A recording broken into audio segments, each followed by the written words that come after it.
వేసుకోండి. అంత అందాజ్ అనమాట. మనదేమి ఇన్ని అని కొలతలేమి ఉండవు. సో మంచిగా ఆయిల్లో డీప్ ఫ్రై చేసుకోకండి. డీప్ ఫ్రై చేసుకురనుకో చెత్త కుప్పలు పడేయాల్సి వస్తుంది.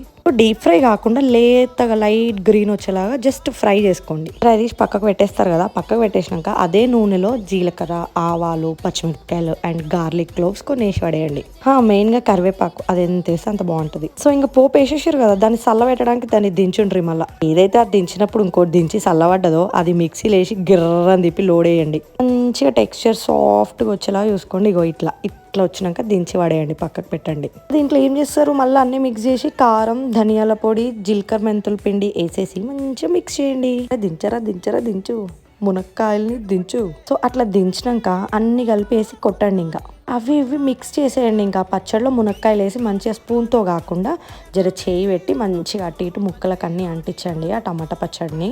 ఇప్పుడు ఒకసారి ఉప్పు కారం